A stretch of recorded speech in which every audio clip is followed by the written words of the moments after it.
हम लोग भगवद गीता के चौथे अध्याय के पहले श्लोक को देख रहे हैं। बहुत बड़ा भाग्य है कि देख रहे हैं हम लोग। ये बहुत बड़ा भाग्य है। क्यों? क्योंकि ये ज्ञान सूर्य देव को दिया गया था। सूर्य देव भगवान के द्वारा दिया गया था। कितना उच्च कोटि का ज्ञान है। जो सारे सूर्यवंशी क्षत्रियों के जनक हैं उनको दिया गया था। हम लोग तो जब में रेंज भी नहीं पकड़ पा रहे हैं बात कि वो कितने महान व्यक्ति को दिया गया था। सूर्यदेव कितने महान हैं। यहाँ प्राइम मिनिस्टर आपस में दो चार लोग कुछ बात कर लेते तो सोचते ओह कितनी महत्वपूर्ण बात है। हाँ सही बात है, सही बात है। लेकिन वो राग और द्वेष के अलावा कोई बात होती नहीं है। और ये ज्ञान हमारे पास मिल रहा है, वो वह ज्ञान है जो सूर्यदेव को दिया। अब आप लोग पता नहीं, आप सोचते हैं कि मैं तो सोचा करता था ऐसे कि इमं विवस्वते योगम, इस योग को मैंने सूर्यदेव को कहा था। तो कई साल तक मैं सोचता रहा अच्छा अब इसमें जो बोलेंगे उस योग की बात कर रहे हैं। चौथे अध्याय में जिस योग के बारे में बोले उसके बारे में बात कर रहे हैं। लेकिन एक्चुअली ये लिंक नहीं है। लिंक ये है कि पिछले अध्याय में भगवान ने निष्काम कर्मयोग के बारे में बताया और यह भी बताया कि उसके अंतर्गत ज्ञान योग है। आत्मा का अनुभव अपने आप ही निष्काम कर्म योग प्रस्तुत करा देता है। तो कह रहे इमम योगम, इस योग को जो मैंने वर्णन किया ना तीसरे अध्याय में, इसको मैंने सूर्यदेव को कहा था। अब उसी को और डिटेल में चौथे अध्याय में बताएंगे। कैसे कर्मयोग के विभिन्न प्रकार के विभाग हैं इत्यादि वो सब बताएंगे। और कैसे कर्मयोग ज्ञान योग का ही स्वरूप है, ज्ञानाकार कहा जाएगा, अर्थात इसमें आत्मज्ञान निहित होता है। ये सब बताएंगे। ये लिंक आपको समझ में आ रहा है? ऐसा मत सोचिए कि भगवान कुछ नया योग बताएंगे। अच्छा हाँ, तीसरे में तो कर्मयोग बताया और चौथे में कुछ और बताएंगे। क्या आप लोग सब कुछ ग्रहण कर रहे हैं इस बात को? चौथे में कुछ नया बात नहीं बताएंगे और डिटेल में इस बात को बताएंगे। कर्मयोग के बारे में भगवान ने बताया, मयि सर्वाणि कर्माणि सन्न्यस्य अध्यात्म चेतसः निराशी निर्मम भूत्वा युद्धस्व विगत ज्वरः। तो वहाँ बताया गया किस प्रकार से अपने नियत कर्म करने चाहिए। लेकिन कैसे अन्य अलग अलग लोग अलग अलग प्रकार से यज्ञ करते हैं, कैसे शुद्ध होते हैं, वो सब यहाँ पे डिटेल में बताएंगे भगवान। बहुत सुंदर बात आज भक्तिदीप दामोदर महाराज इंग्लिश में बोल रहे थे कि कोई व्यक्ति कुछ इक्विपमेंट बनाता है तो उसके मैनुअल साथ में दे देता है और आप चलाने से पहले उसको चेक करते हो कि इसे कैसे चलाया जाता है। अगर आपको पहले से चलाना नहीं आता है तो उसी प्रकार से भगवान ने सृष्टि की रचना करके पुरोवाचा क्या सह यज्ञा प्रसृष्ट्वा पुरोवाचा प्रजापति अनेन प्रस विश्वध्वम एषवो तिष्ठ कामदुक, ये भगवद गीता का मैनुअल दे दिया है जिसके द्वारा व्यक्ति इस जगत में रहते हुए भी जगत का नहीं रहता, बंधन में नहीं पड़ता। तो इसलिए बड़ा सुंदर ज्ञान है। अब शुरू हो गया ना ये क्या क्या करना। आ रही आप लोग क्या क्या की आवाज?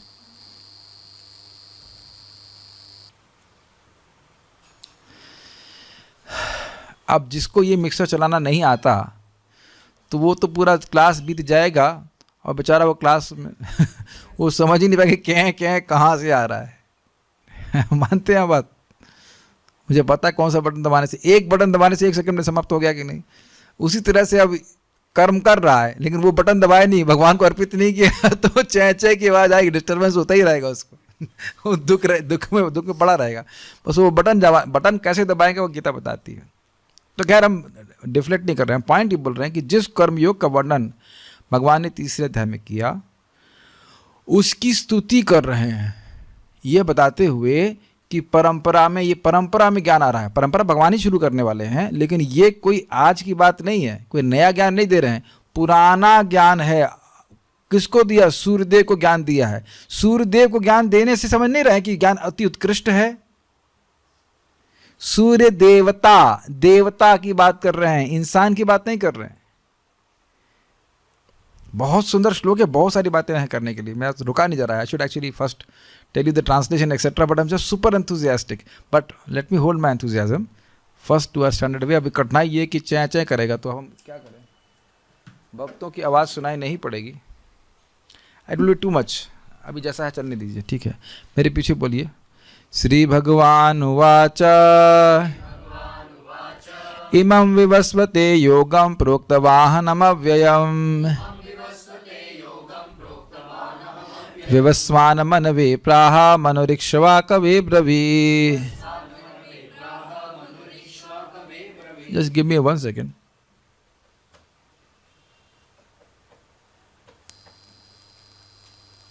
फिर आने लगा ना साउंड? नहीं आ रहा? ऑन कीजिए। आ रहा है? हाँ बोलो। Hare Krishna. Is it okay? No, ठीक है। श्री भगवान उवाच श्री भगवान उवाच इमं विवस्वते योगं प्रोक्तवाहनमव्ययम् इमं विवस्वते योगं प्रोक्तवान् अहमव्ययम् विवस्वान मनवे प्राह मनुरिक्ष्वा कवे ब्रवीत् विवस्वान् मनवे प्राह मनुरिक्ष्वा कवे ब्रवीत्। श्री भगवान उवाच श्री भगवान उवाच इमं विवस्वते योगं प्रोक्तवाहनमव्ययम् इमं विवस्वते योगं प्रोक्तवान् अहमव्ययम् विवस्वान मनवे प्राह मनुरिक्ष्वा कवे ब्रवीत् विवस्वान् मनवे प्राह मनुरिक्ष्वा कवे ब्रवीत्। बोली। श्री भगवान उवाच श्री भगवान उवाच इमं विवस्वते योगं प्रोक्तवान् अहमव्ययम् इमं विवस्वते योगं प्रोक्तवाहनमव्ययम् विवस्वान् मनवे प्राह मनुरिक्ष्वा कवे ब्रवीत् विवस्वान मनवे प्राह मनुरिक्ष्वा कवे ब्रवीत्। अगर वो बीच में उसको बंद कर देते।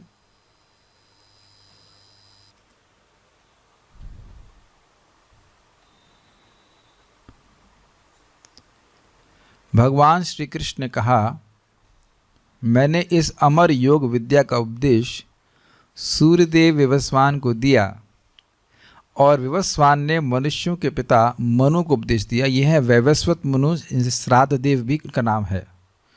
और ये पिछले 6ठे मनवंतर में सत्यव्रत राजा थे जिनके संग मत्स्य अवतार ने लीला करी थी। मत्स्य अवतार ने और मनु अर्थात श्राद्ध देव मनु, वैवस्वत मनु ने इसका उपदेश इक्ष्वाकु को दिया।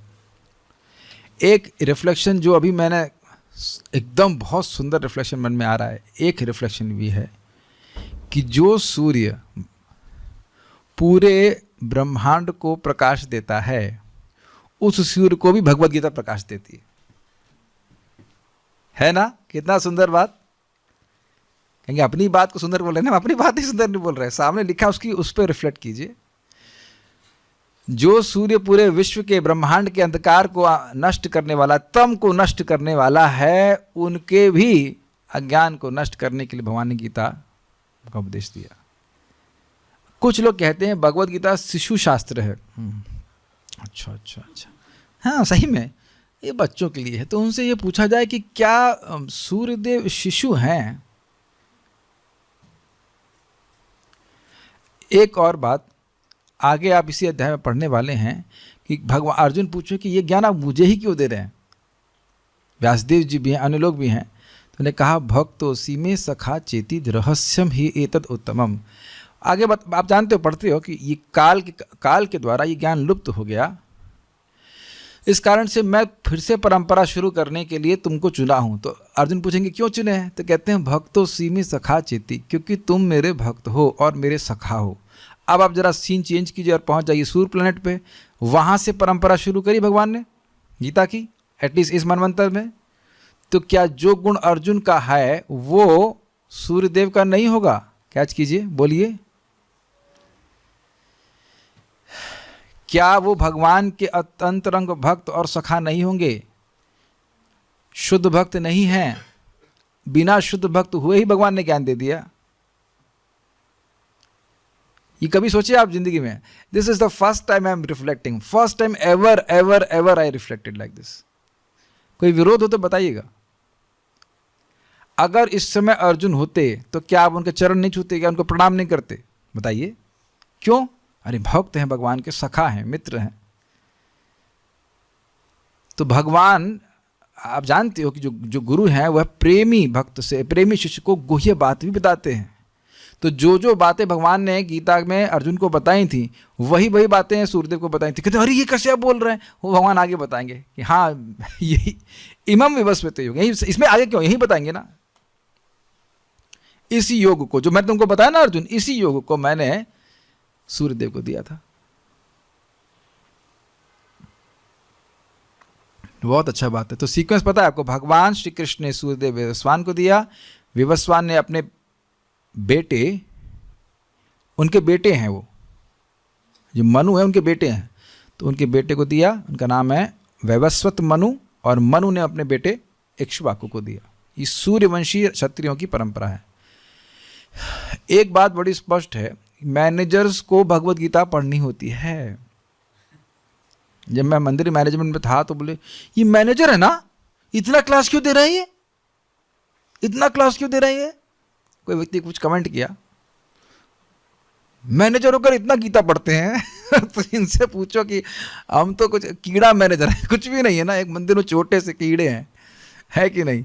अब सूर्यदेव और विवस्वान, मनु और इक्ष्वाकु जो राजा हुए, उन पर कितना बड़ा मैनेजमेंट है और वह भी गीता पढ़ते हैं।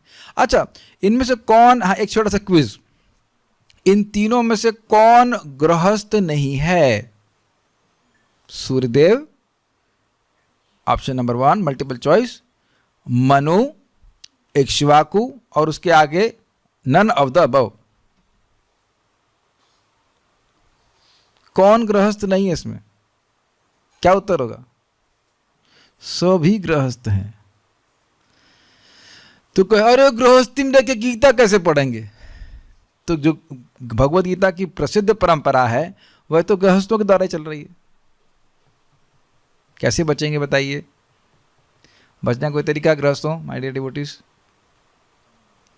बल्कि आपको कहना चाहिए तुम ब्रह्मचारी, तुम क्या समझोगे? गृहस्थ समझेंगे इसको, गृहस्थ समझेंगे। दुखालय व शाश्वतम गृहस्थ समझे, तुम क्या समझोगे? तुम नहीं समझ सकते हो, तुम केवल थ्योरी में बोल रहे हो, तुम नहीं जानते हो। हमें बैठने दो है कि नहीं? ठीक है ठीक है। वैसे एक बात दूसरा एंगल से मजाक के लिए कह रहा हूँ कि भाई भगवान से बड़ा ब्रह्मचारी तो कोई है नहीं। तो ये तो मतलब क्या नाम है इनका, भीष्म पितामह बोल चुके हैं कृष्ण ब्रह्मचारी।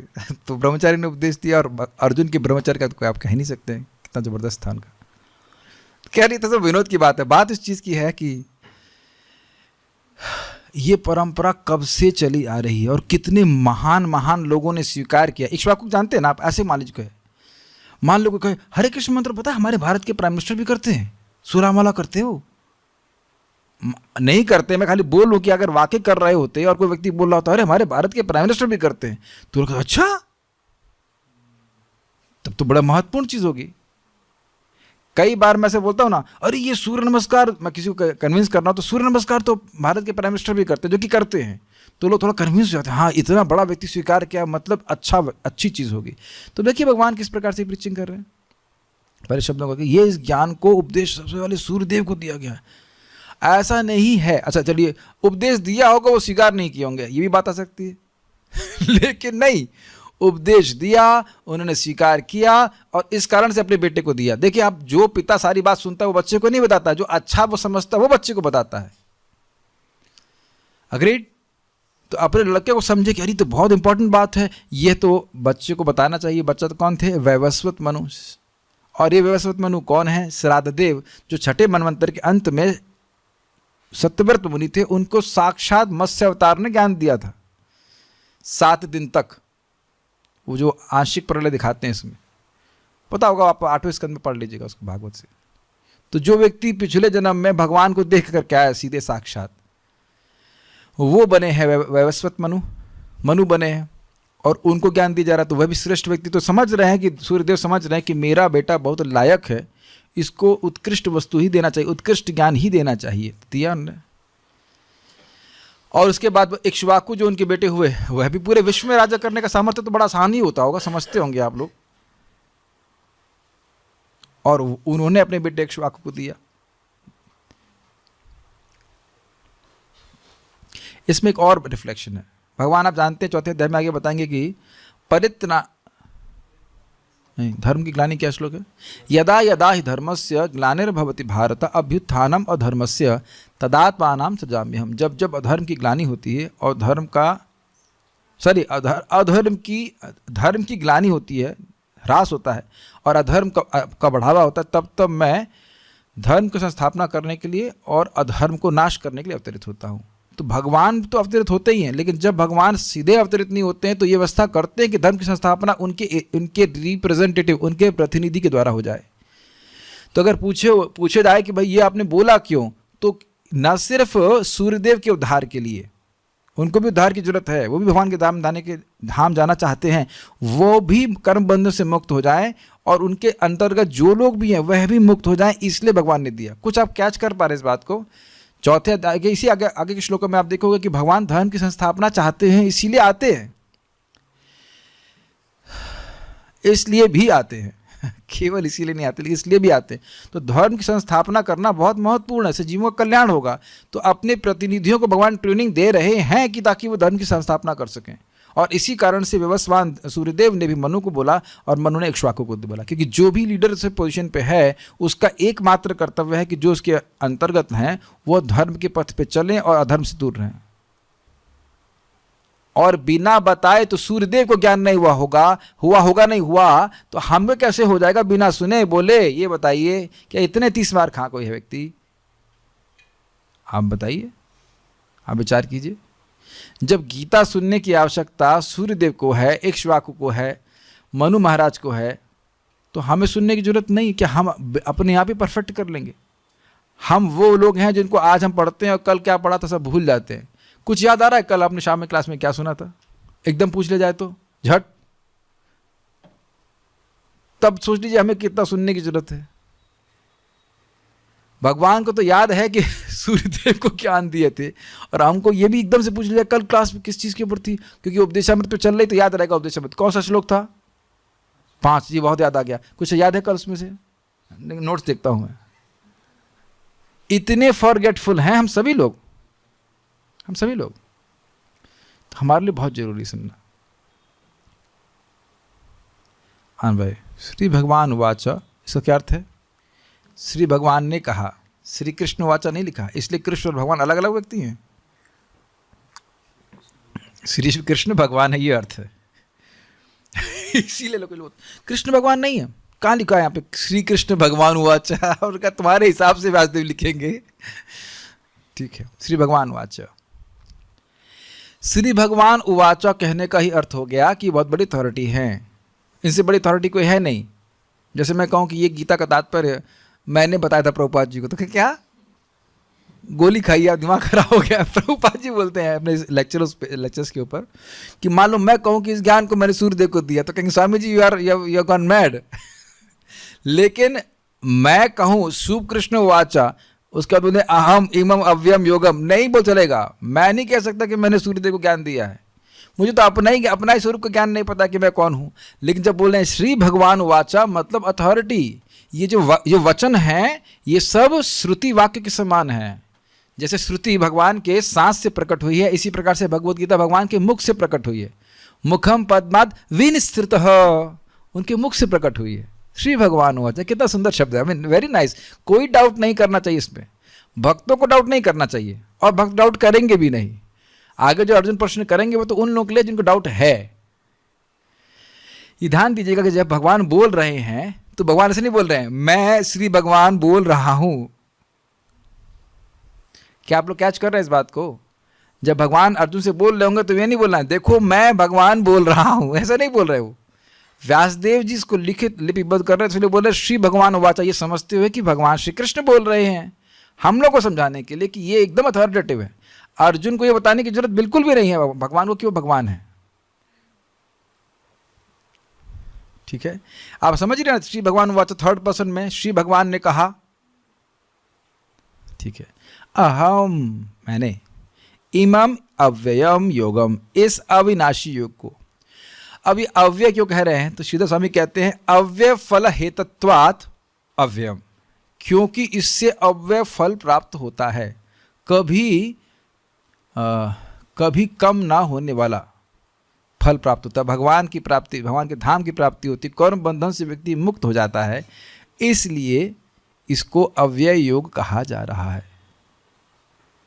एक अर्थ है, और दूसरा और भी है कि ये वेदों के समान नित्य नवीन है। क्यों? जिस योग की शिक्षा जिस प्रकार से सूर्यदेव को दी वही तुमको बताया है, इसमें चेंज नहीं किया। इस जगत में आप देखिए दवाओं के फॉर्मुलेशन चेंज हो जाते हैं, या कुछ होता है ये पहले काम करती थी अब ये काम नहीं करती, ऐसा देखा गया है। अब जो बैक्टीरिया है वो उसके लिए रेजिस्टेंस डेवलप कर लिया है, ऐसा सुनते हैं, तो वो दवा काम नहीं करेगी, ऐसा सुनते हैं, आप समझते होंगे बात को। लेकिन बीमारी केवल एक ही है, बैक्टीरिया केवल एक ही है, वो है अविद्या का। और उस अविद्या के लिए भगवद गीता का ज्ञान यथारूप जब भी रखा जाएगा वो उसको नष्ट ही करने वाला है। इसमें चेंज करने की ज़रूरत नहीं है, रिसर्च की कोई ज़रूरत नहीं है। अव्यय योग का ये भी अर्थ है कि नित्य नवीन है, हमेशा बस अक्षुण्ण है, मतलब उस ज्ञान कभी लुप्त नहीं होता है। ज्ञान का प्रभाव कभी, ज्ञान को चेंज ना किया जाए तो ज्ञान को चेंज करने की ज्ञान वैसे ही कार्य करेगा। ये जो भगवद गीता का ज्ञान है ये शाश्वत है, ये कहने का अर्थ है अव्यय। और दूसरा क्या अर्थ है कि शाश्वत लाभ देने वाला। फिर से रिपीट कर रहा हूँ, क्यों अव्यय कह रहे हैं? व्यय मतलब क्या होता है? खर्च होना, खर्च मतलब कम हो गया, पहले 100 था 50 60 70, लेकिन ऐसा भगवद गीता का ज्ञान नहीं है। दो कारण से अव्यय कह रहे हैं, एक क्योंकि ये शाश्वत है, आज से 1500 करोड़ साल बाद भी ये जीवों के लिए वैसे ही लाभकारी होगा, और दूसरा ये जीवों को शाश्वत लाभ प्रदान करने वाला है। नेहा विक्रमनाशस्ते इत्यादि आप पढ़ चुके हैं 2.40 भगवद गीता। इमम अव्ययम योगम विवस्वते सूर्य से प्रोक्तवान कहा था। एक और इंटरेस्टिंग बात है, केवल आचरण की बात नहीं होती है, बोलना भी पड़ता है। लिखा है ना प्रोक्तवान। और जब विवस्वान सूर्य ने कहा, मनवे, मनु होना चाहिए, मन से नहीं कहा, मन से गलत हो जाएगा, मनु से प्राह कहा। आह मतलब कहना और प्राह मतलब प्रकृष्ट न आह, बहुत बढ़िया से कहा, अर्थात जैसा सुना यथाधीतम यथामति, अच्छे से समझा, उसके बाद बताया। उन लोग संग ये प्रॉब्लम नहीं है, क्या बोले भगवान, क्या तो कौन सा श्लोक पहले बोला था वो सब प्रॉब्लम उन लोग संग नहीं होती थी। ये कलयुग के हमारे विशेष गुण है कि पहले ही बात भी याद न रहे। वो लोग सब श्रुतिधर होते थे, तो देवता है, उनके लिए क्या कठिनाई है। और मनु ने इक्ष्वाकवे यानी इक्ष्वाकु से अब्रवीत कहा। तो एक बड़ी इंटरेस्टिंग बात है, गुरुजी बोलते हैं। एक व्यक्ति हमको ट्रेन मिला था, बोला हमारे गुरुजी बहुत अच्छे हैं, कुछ बोलते ही नहीं। उनका तो अच्छे लगेंगे ही, तुम अब कुछ भी करते रहो, गुरुजी कुछ बोलेंगे ही नहीं, as long as the donation is coming. पर बोलने की क्या जरूरत है। बड़ा सुंदर बात है, सूर्य देव को भी ज्ञान प्राप्त हुआ, प्रकाश प्राप्त हुआ, सूर्य को भी प्रकाश प्राप्त हुआ इस भगवद गीता के ज्ञान से।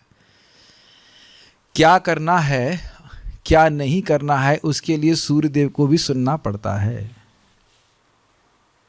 और हम सोचते हैं कि हमें जरूरत नहीं है। That is be very audacious of us. बस एक अच्छी बात है, देखिए हम थोड़ा कटाक्ष, मेरा काम है थोड़ा कटाक्ष करने का, प्लीज।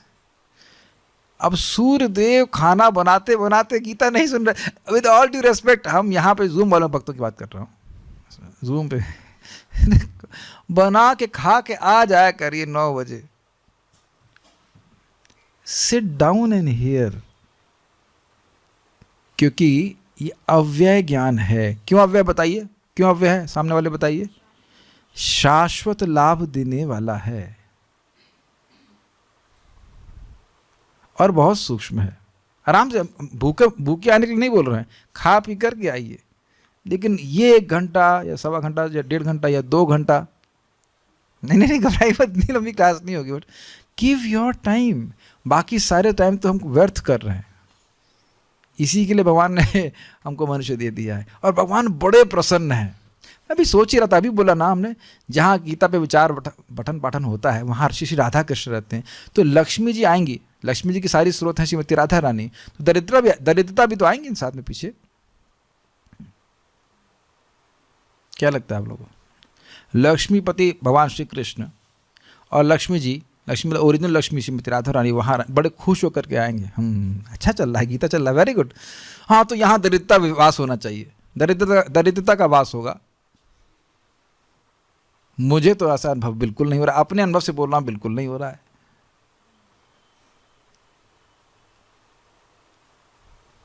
इस पे जो भी रिफ्लेक्शन है अपने मन पर रख लीजिएगा, मतलब विचार करना कि इसका क्या सुंदर विचार है कि नहीं। जहाँ भगवान कृष्ण और राधा रानी गुस्सा होकर वहाँ से चले जाएं तब तो मान सकते हैं, लेकिन अगर खुश होकर वर्तमान है, विराजमान है वहाँ पे, तब भी दरिद्रता कैसे आ सकती है? अब कहे कि सूर्य है मेरे राइट साइड में, बगल में उधर लेफ्ट मेरे दाएं तरफ जो है सूर्य है और लेफ्ट में अंधकार है, ऐसा हो सकता है? Think about it.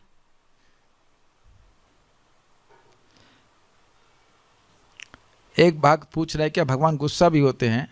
हाँ, भगवत गीता में आगे बोलेंगे, अब देखिएगा, लेकिन पूरा सुन, अभी श्लोक नहीं बताऊंगा, श्लोक तब बताऊंगा जब वो आएगा, सुनते रहो तब बताऊंगा अभी नहीं बताऊंगा, ठीक है? कस्टमर्स को होल्ड करके रखना पड़ता है, भाग जाते नहीं तो बता दिए तो भाग जाएंगे वो।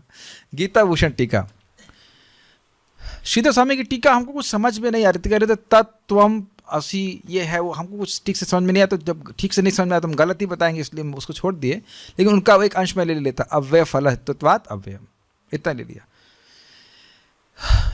लेकिन जहाँ जहाँ समझ में आएगा उसको जरूर रखूंगा मैं।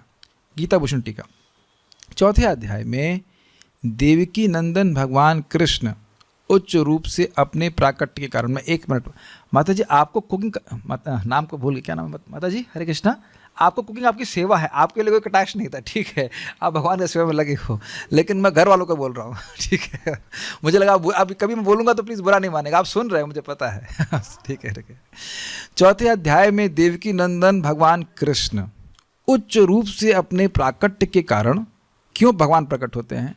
अपनी लीला की शाश्वतता कि वो होती ही रहती है, सत्कर्मों में ज्ञान योग की अवस्थिति, अर्थात जो कर्म भगवान श्री कृष्ण को समर्पित किए जाते हैं उससे आत्मज्ञान प्रकट होता है, और दिव्य ज्ञान की सर्वोत्कृष्टता को प्राख्यापित करते हैं। दिव्य ज्ञान देखिए, भगवान आगे आप देखेंगे बताएंगे कैसे विभिन्न प्रकार के यज्ञ होते हैं, तो हो गया सत्कर्म।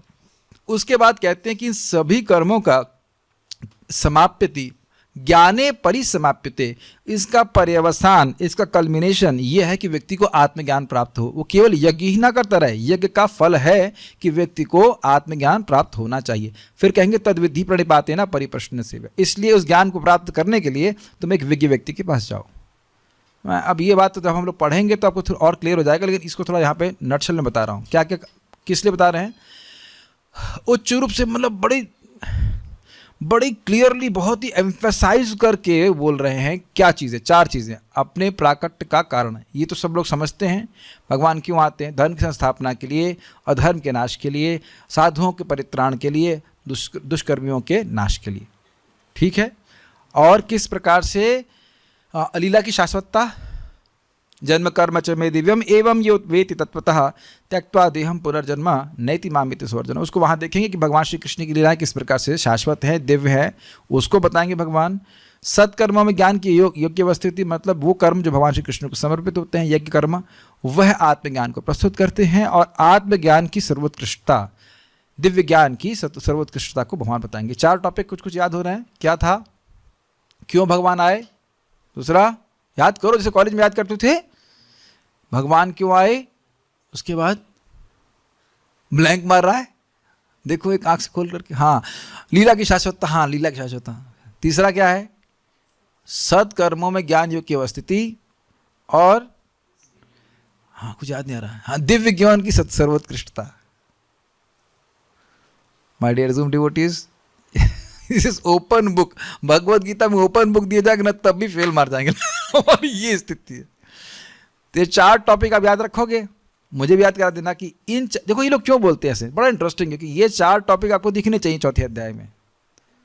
फिर से याद कीजिए, प्राकट्य का कारण, दिव्य लीला की शाश्वतता, सत्कर्मों में ज्ञान योग की अवस्थिति, और दिव्य ज्ञान की उत्कृष्टता। एक भक्त बोल रहे थे कि क्या पूछ रहे थे आप कि वो टाइम हमको लगता है एक पॉइंट को खूब बताना चाहिए, तो टाइम बहुत देर लगता है। हमने कहा नहीं बताना चाहिए, क्योंकि एक समाज समझने में थोड़ा समय लगता है लोगों को। उसका देखिए हम किसी को दोष नहीं दे रहे, क्योंकि ये सब विषय हम लोग पढ़ते तो है नहीं रेगुलरली। तो जब नई बात सीखेंगे तो स्वाभाविक से किसी भी विषय को आप जब नया सीखोगे थोड़ा समय लगेगा, शब्दों को समझने में समय लगता है, तो धीरे धीरे आ जाती है बात। पिछले अध्याय में यह वर्णन करके कि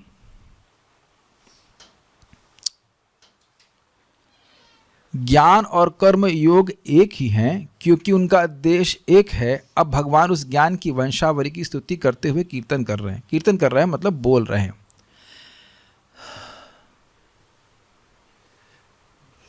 पुरो प्राह दो पुरा प्रोक्ता मया नघ द्वविमो पुरुषो लोके, नहीं क्या श्लोक था वो, पूर्ववाद नहीं था कि दो प्रकार की, द्वस्मिन् लोके द्विविधा, क्या था श्लोक भूल गया मैं, देखिए इधर, लोकेश में द्विविधा नहीं है दुविधा नहीं है रुकिए दिख जाता है, वही स्पेकुलेट नहीं करते, दिखाते। हाँ, लोकेस्मिन द्विविधा नहीं द्विविधा निष्ठा, लोकेस्मिन द्विविधा निष्ठा पुरा प्रोक्ता मया नघ ज्ञान योगेन सांख्यानाम कर्म योगेन योगिनान। तीसरा अध्याय का 3rd श्लोक 3.3। लोके अस्मिन लोके, इस लोक में दो प्रकार की निष्ठा है। तो वहाँ बताया कि दो प्रकार की निष्ठा नहीं है, निष्ठा केवल एक ही है, आत्मज्ञान की ओर फिक्स्ड निष्ठा है, लेकिन उसके दो प्रकार इसलिए कह रहे हैं। तो पूरा प्रोक्ता मया नघ, इसके बारे में मैंने पहले कब कहा, दूसरे अध्याय में कहा था, तीसरे अध्याय से दूसरे अध्याय में कहा। हाँ, क्लियर कर रहे हैं। ज्ञान योग ना सांख्या नाम, जो सांख्य योगी हैं वह ज्ञान योग का आश्रय लेते हैं आत्मा का अनुभव प्राप्त करने के लिए, और जो कर्म योगी हैं वो कर्म योग का आश्रय लेते हैं। तो ये बात यहाँ बोल रहे हैं कि पिछले अध्याय में ये समझाया गया कि ज्ञान और कर्मयोग एक ही है, लेकिन अधिकार अलग अलग है। अधिकार भेद के कारण किसी को कर्मयोग कहा जा रहा है, किसी को ज्ञान योग कहा जा रहा है करने के लिए। अब उस ज्ञान की वंशावली की स्तुति करते हुए कीर्तन करें। मतलब वंशावली मतलब ये किस वंश में आया है। जैसे देखिए यहाँ पे कभी कभी कोई तबला वाला होगा, अच्छा तबला बजाएगा, तो कौन आपके गुरु हैं, तो ऐसे कान पकड़ेगा अपने कि हमारे गुरु वटेवर ये हैं। जैसे मान लो कोई सरोद बजाए, तो कोई सरोद है ना, सरोद, तो हमारे के गुरु जी कौन है, उस्ताद अमजद अली खान, ऐसे करके ऐसे बोलते हैं वो लोग, कान ऐसे पकड़ करके, मतलब बड़ा सम्मान दे करके, मतलब महान व्यक्ति इसको बजाया करते थे। We also have respect for them. उसके बाद उनके गुरु जी कौन है, तो क्या उस्ताद ये वो ऐसे मान लो कोई तबला का उस्ताद अल्लाह रखा नाम है ना उनका, बहुत अच्छा बजाते थे। और अभी एक तबला वाले, क्या नाम उनका बता रहे, बहुत अच्छा तबला बजाते हैं। जो भी हो, तो बहुत उत्कृष्ट व्यक्ति को आप अपना गुरु कहेंगे तो ओह ये तो बहुत श्रेष्ठ परंपरा से हैं। तो भगवान तो हैं ही भगवान, लेकिन कह रहे हैं हमारा शिष्य देखो पहला वाला कौन था, सूर्य तो देख रहे हो ना तुम, हाँ सूर्य को देख रहे हैं, तो सूर्य जो है वो, उसको हम पहले ज्ञान दिए। वैसे इंटरेस्टिंग है, सूर्य को ज्ञान देना भी कठिन है ना, पहले तो हीट सहन करना पड़ेगा। मान लीजिए यहीं पे अब 200, 500, 1000 वॉट के हैलोजन लगा दिए जाए तो कितना कठिन होगा क्लास देने के लिए, एकदम मुंह के पास में। ये भी दिखा रहा है कि भगवान का शरीर दिव्य है, भौतिक नहीं है। यहाँ सोचेगा कोई व्यक्ति कि भगवान का शरीर भी हमारी तरह ही है, तो आपकी तरह है, तो सूर्यदेव को ज्ञान कैसे दिया। यहाँ तो हम दोपहर में खड़ा नहीं हो सकते, दोपहर में 2 बजे करना मत प्लीज़, जून में दोपहर में 2 बजे खड़े होकर के बाहर तपती छत पे क्या हम गीता का पारायण करेंगे खत्म हो गई ना। गीता क्लास कहाँ देंगे भाई, रूम के अंदर एसी लगा रहा है तब देंगे क्लास। अब बाहर धूप में तो क्लास नहीं देने वाले हैं ना हम लोग, या आप लोग सुनने वाले हैं। कितना रिफ्लेक्शन आ सकते हैं ना श्लोक के ऊपर। और भगवान सूर्यदेव को ज्ञान दिए हैं, तो वो तो कह रहे भैया एसी चलाओ, ठंड लग रही है, गर्मी लग रही नहीं। इससे दिखा रहा है कि भगवान का शरीर, जो सो कॉल्ड शरीर कह लीजिए, भगवान का शरीर और शरीर का भेद नहीं है, वो पूरी तरह चिन्मय है।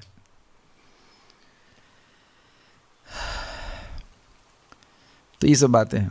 यह योग जिसे मैंने तुम्हें सिखाया वह पहले मैंने सूर्यदेव विवस्वान को दिया था, जो कि एक भक्त हैं। क्लियर हुआ। भक्तों सी में सका चेती, यानी बिना भक्त हुए व्यक्ति भगवत गीता को सुन ही नहीं सकता। जो व्यक्ति भगवान को श्री कृष्ण के रूप में स्वीकार ही नहीं कर रहा है, उनके परम उत्कर्ष को स्वीकार नहीं कर रहा है, उनके प्रति परम मात्सर्य से युक्त है, ये भगवान है, ये क्यों है, इसकी पूजा करेंगे, क्या कहते हैं, एक ग्वाले की पूजा करेंगे, इत्यादि इत्यादि, चुरवा की पूजा करेंगे, चोर माखन चोर है जो भी चोर, तो ऐसी भावना से युक्त है तो फिर वो गीता को नहीं समझ पाएगा। देखिए ये सिंपल बात, ये पहले बात स्वीकार करनी पड़ेगी, this is not Shri human being watch ये कोई ह्यूमन बीइंग नहीं बोल रहा है, और भगवान, ये साक्षात भगवान बोल रहे हैं। प्रभुपाद से बहुत सुंदर बोलते हैं, Krishna is historical and Krishna is भगवान। कृष्ण इज नॉट मिथिकल भगवान, कृष्ण इज हिस्टोरिकल, हिस्ट्री है, इतिहास, ऐसा घटित इतिहास, इस प्रकार जो घटित हो चुका है, इतिहास ऐसा हुआ है, भगवान श्री कृष्ण आए हैं, वो कोई फिगरेटिव नहीं है, और भगवान भी हैं वो, क्योंकि हिस्टोरिकल पर्सनालिटीज आर नॉट भगवान, नॉट नेसेसरली। अन्य लोग जिनका नाम आप रख लेंगे यहाँ पे हिस्ट्री में, वो भगवान नहीं है, लेकिन और कभी कभी भगवान का नाम बोल दिया था किसी को तो कहते नहीं वो हिस्ट्री में कहाँ है, आए कहाँ। दोनों ही चीज भगवान पे घटित है, भगवान हिस्टोरिकल हैं, हिस्ट्री में आए हैं, और उसके बाद वो भगवान भी हैं, उसके बाद में साथ ही साथ भगवान भी हैं। इसलिए उनकी बात प्रमाणिक है कि वो सूर्यदेव को ज्ञान दिए थे। तो क्यों दिए थे? क्योंकि वो एक भक्त हैं। याद रहेगा कि सूर्यदेव भक्त हैं? ये सिंपल क्वेश्चन था। क्या सुना था आपने उपदेशामृत में? दीक्षास्ति चेत प्रणतभिश्च भजन्तमीशम। कितने लोग ने आज सूर्यदेव को प्रणाम किया? 1 2 3। प्रणाम मतलब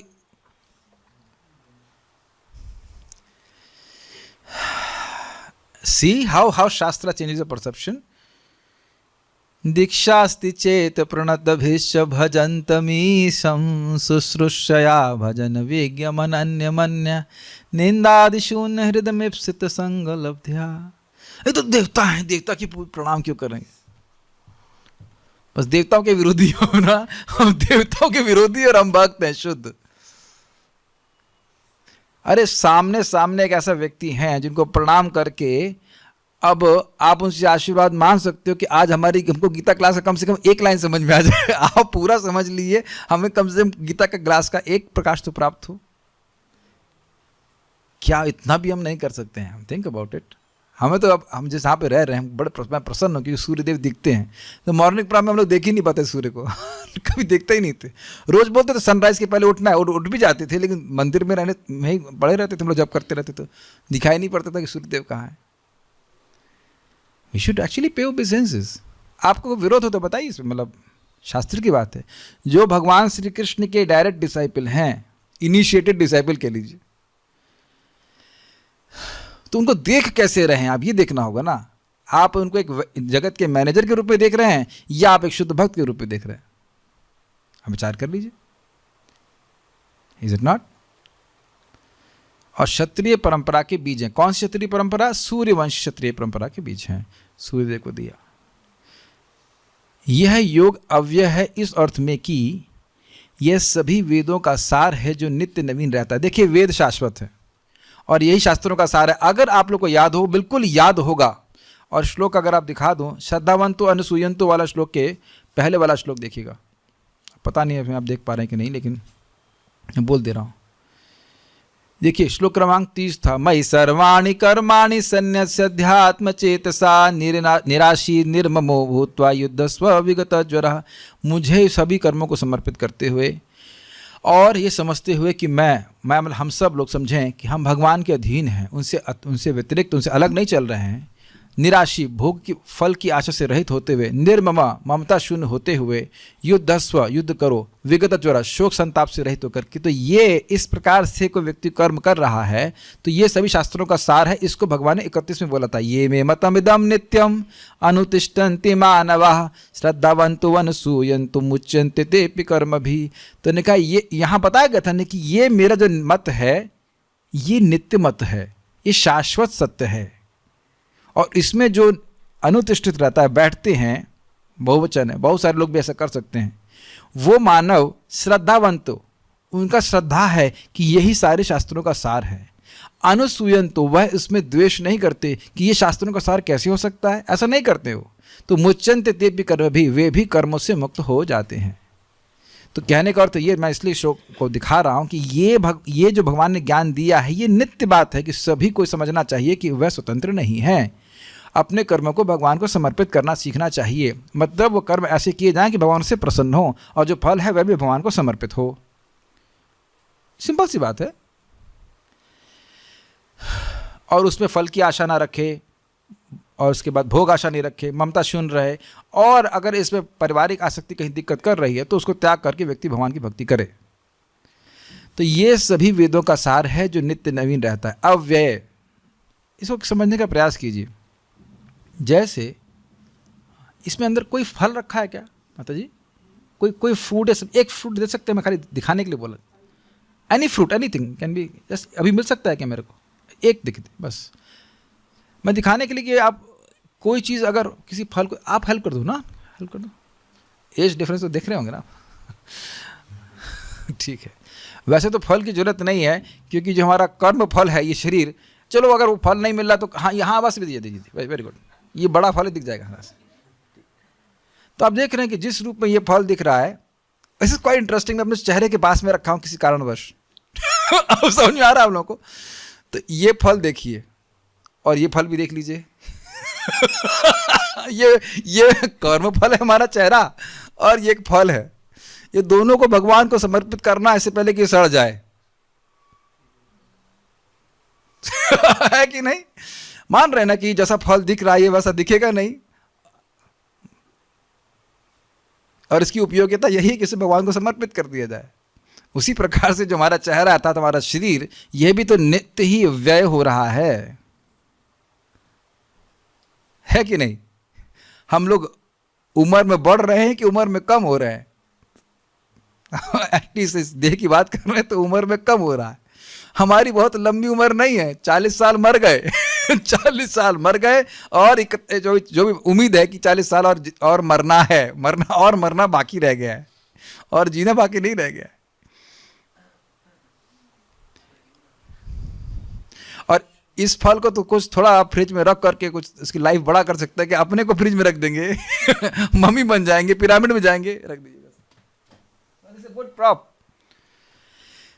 तो अव्यय अर्थ का मैंने बताया कि जैसे हमारा शरीर व्यय हो रहा है, जिस रूप में था वैसा नहीं, नित्य परिवर्तनशील है हमारा देह।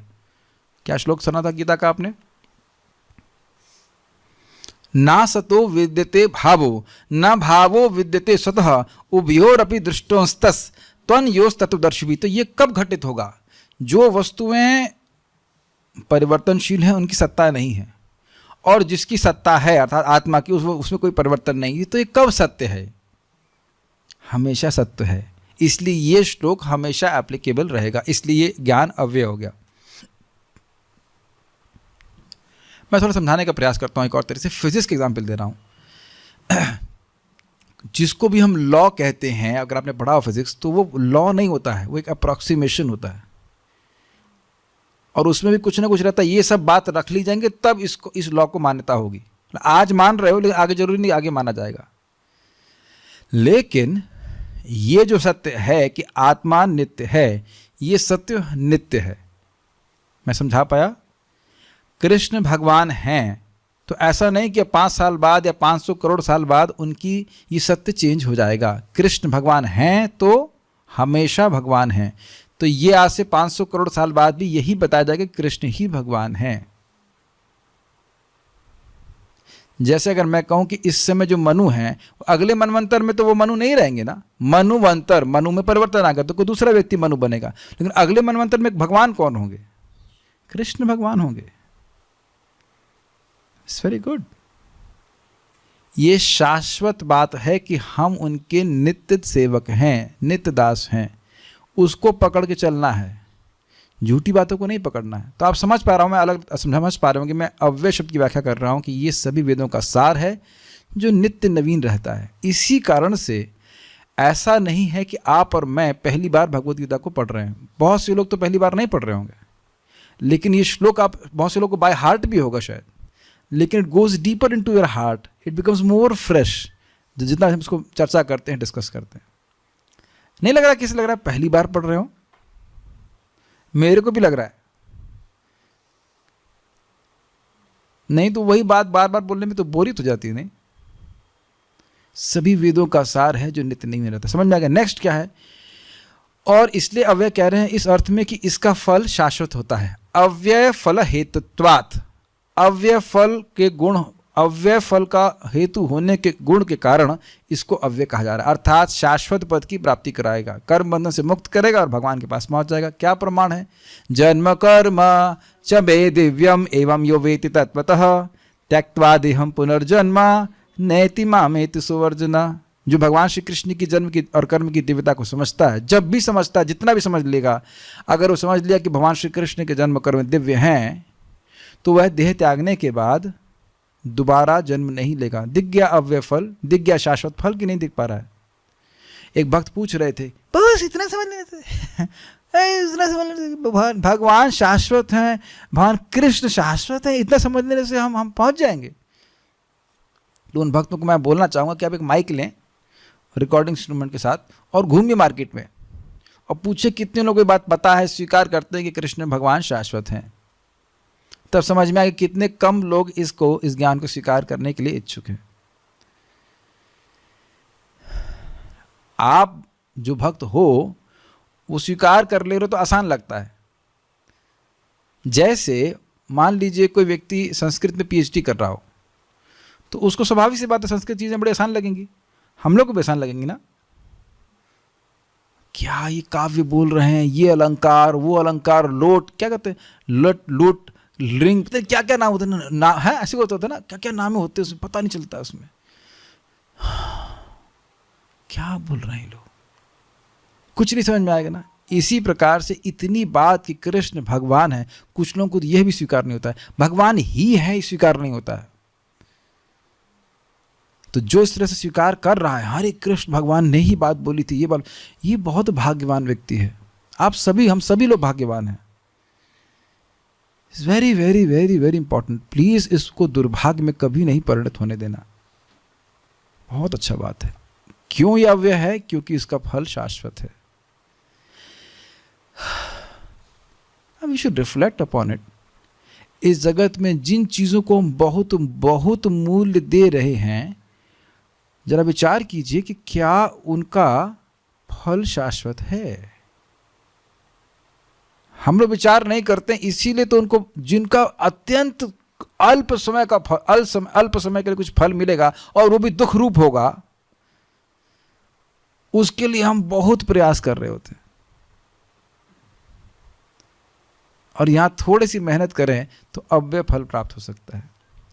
तो अब उम्मीद है कि आप समझ पा रहे होंगे कि दो अर्थ में, एक कि ये ज्ञान शाश्वत रहता है, बिना परिवर्तन के रहता है, और दूसरा कि यह शाश्वत स्थान भगवान के धाम की प्राप्ति कराने वाला है। इसलिए हाँ, एक बात और, वैसे तो मैं वहाँ बोलूँगा ही कि जो भी व्यक्ति भगवान श्री कृष्ण के जन्म और कर्म की दिव्यता को समझता है, वो कब मरेगा, कैसे मरेगा, कहाँ मरेगा, इसकी व्याख्या भगवान नहीं कर रहे हैं। अर्थात इसकी कोई ज़रूरत ही नहीं, इसकी अपेक्षा ही नहीं है। कैसे मरे, क्या मरे, दुख में मरे, कैसे इन विचेवर वे, किसी भी बीमारी से मरे, वो भगवान के पास ही जाएगा। आप श्लोक जानते ही हैं, आप नहीं भी जानते होंगे तो आप जान जाएंगे। हमको बता रहे हैं बात की ये दिव्य, इसीलिए भगवान ने दिव्य ज्ञान को श्रेष्ठ कहा है। अब क्लियर हो रहा है कि क्यों श्रेष्ठ है, क्योंकि ये दिव्य ज्ञान जो भगवान की दिव्यता के बारे में बता रहा है, वह हमको शाश्वत लाभ प्राप्त कराएगा। मुझे तो ये संदेह होता है कि लोगों को इसी पे कि क्या इसमें विश्वास है। देखिए, आप प्लीज बुरा नहीं मानेगा, प्लीज बुरा मत मानना। अगर विश्वास होगा, जैसे मान लो एक भक्त ने पूछा क्यों नहीं आए, बीमार थे, तो क्या जूम भी बीमार था या ऑनलाइन भी बीमार था, आप विचार कीजिए। अगर मैं बोलूं कि हाँ 10 से 11 में 1-1 करोड़ पे बांटे जाएंगे, अब चाहे वो टांग टूटी हो तो भी आते हमारा हिस्सा दे दीजिए, हमारा हिस्सा दे दीजिए, हम थोड़ा लेट हो गए कोई बात नहीं, 1 करोड़ 50 लाख दे दीजिए, कोई दिक्कत नहीं, 20 लाख दे दीजिए, है कि नहीं। ये मैं आपका भी मजाक नहीं बना रहा हूँ, मैं अपना भी मजाक बना रहा हूँ कि इस प्रकार से इस ज्ञान को छोड़ के कुछ और बात सोच रहा हूँ, कर रहा हूँ, तो मेरे को भी रियलाइजेशन नहीं हुआ कि ये अव्यय फल प्रदान करने वाला है। मैं आज सुबह से खुश हो रहा था, कल रात से खुश हो रहा था, बार बार कि अव्यय को हाईलाइट करूंगा। अव्यय शाश्वत भगवान का धाम है, सूर्य चंद्रमा की तरह है, और इनको वहां पहुंचा देगा ये ज्ञान। फिर मेरे शिष्य विवस्वान ने इस योग को अपने पुत्र वैवस्वत मनु को कहा, और मनु ने इसे अपने पुत्र इक्ष्वाकु को कहा। अब समय हो गया है, इसलिए हम तात्पर्य प्रभुपाद जी का कर लेंगे, लेकिन एक बात बताइए, क्या इससे सूर्यदेव की कृपा सूचित हो रही है? Affection and compassion. अगर आप लोग को याद हो, वैसे शायद नहीं होगा, हो सकता है, शुकम अध्यापयामास, ये शब्द आया था भागवत में। आप पारायण कर रहे होंगे तो समझा के इस ज्ञान को, बस भागवत को शुकम अध्यापयामास, व्यासदेव जी ने सुखदेव गोस्वामी को बोला। तो सुखदेव गोस्वामी किसके बेटे हैं? व्यासदेव जी के। तो वहाँ आचार्यों ने बोला ये सूचित करता है कि बेटा होने के कारण उनका विशेष स्नेह है। और फिर कोई कहे कि अरे तो बेटा होने से क्या फ़ायदा, अगर वो बिल्कुल बेवकूफ़ हो तो ज्ञान देने के बाद भी धारण नहीं कर पाएगा, तो कहते हैं महामुनि। उसी प्रकार से यहाँ पे हम देख रहे हैं कि भगवान ने सूर्यदेव को ज्ञान दिया तो भगवान का अत्यंत प्रियता सूचित हो रही है, सूर्यदेव की अत्यंत प्रियता सूचित हो रही है भगवान के लिए। भक्त हैं, भगवान प्रेम करके बता रहे हैं, उनसे प्रेम से बता रहे हैं, गुह्य ज्ञान बता रहे हैं। और उनके बेटे भी इसी प्रकार से योग्य हुए थे और इस कारण से बड़े प्रेम से अपने बेटे को बता रहे हैं, बड़ा अगर शब्द यूज करूं आग्रह से कि हमारा बेटा भगवद गीता सीख जाए। That's amazing. आप देख लीजिए इस समय के जो शासक हैं या शासक होना चाहते हैं वो कहाँ इस पर बल दिया जा रहा है कि भगवद गीता तुम सीख जाओ।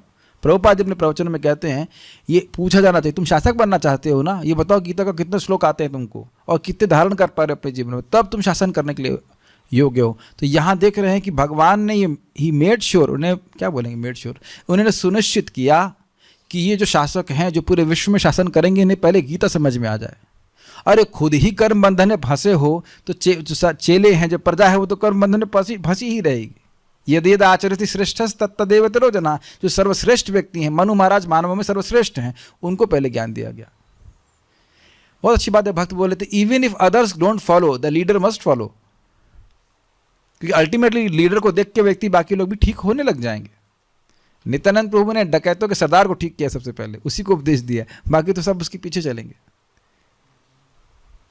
लेकिन हमको दिख रहा है कि बोला गया क्यों, क्योंकि जब तक बोला नहीं जाएगा, मैं फिर रिपीट कर रहा हूं, सूर्यदेव को भी ये चमकेगा नहीं। अगर ऐसे कहें तो ये सूर्यदेव की इतनी चमक होने के बाद समझ मैं आत्मा हूं, ये सूर्यदेव को भी समझ में नहीं आएगा। This is amazing.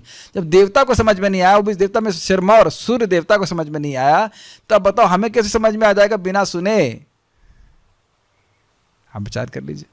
लेकिन क्यों हम फिर यहाँ पे रैप कर रहे हैं इसको वापस, क्यों सुनना चाहिए कि ये अव्यय है, इनएग्जॉस्टिबल, अपरिवर्तनशील, अव्यय स्थान की प्राप्ति कराने वाला है। तो कल इसको आगे चर्चा को जारी रखेंगे। कोई प्रश्न किसी वक्त यहीं तो ले लेंगे।